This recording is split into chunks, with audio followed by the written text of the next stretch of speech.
I did join the Army, but I joined a different Army. I joined the one with the condos and the private rooms. What? No, really, my Actress Goldie Hawn had us laughing, even in Private Benjamin years ago. Really talented actress. Now delivering a serious and eye-opening message about the trauma COVID is causing for kids. Goldie Hawn said in a USA Today op-ed, "We are in the midst of a national trauma that could very well surpass September 11th. Goldie Hawn is an advocate for children. Her organization is called Mind Up. Joining me now to discuss, child psychologist Dr. Kenneth Barish.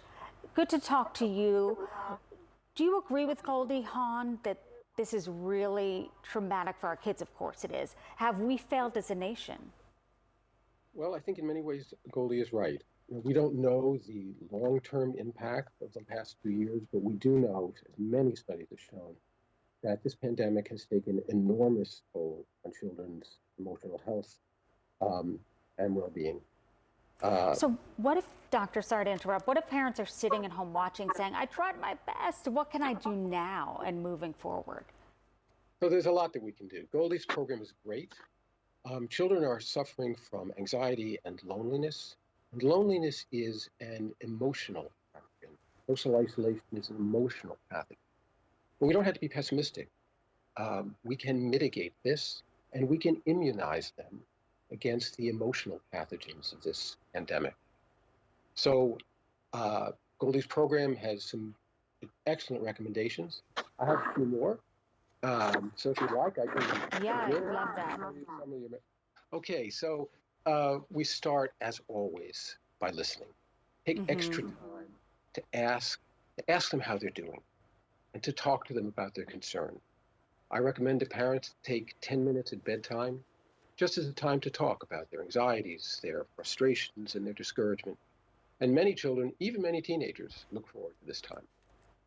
And it's different than, sorry to interrupt, it's different than being alone, right? Lonely, meaning if a mom or dad says, look, they have siblings, it's very different. It's very different. Children have lost opportunities to engage in peers. They've lost opportunities for self-esteem. There is still, even if they're in a family, there is still loneliness, but we can also address that. We can do more activities as a family and as a community in religious organizations and in schools to mitigate this feeling of loneliness, to give them a sense of belonging. Belonging is an antidote to loneliness. And help others, you say? Give back. Help others, absolutely. You know, we sometimes overlook this. We talk a lot about helping kids talk about their feelings, and of course that's an important thing to do, but helping others may be equally important.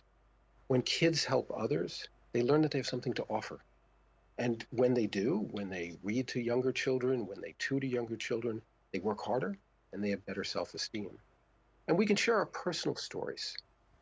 Sharing personal stories is a great way to get kids to listen. They look forward to this. They have an interest in what we have to say, and it's a source of connection and a source of emotional support.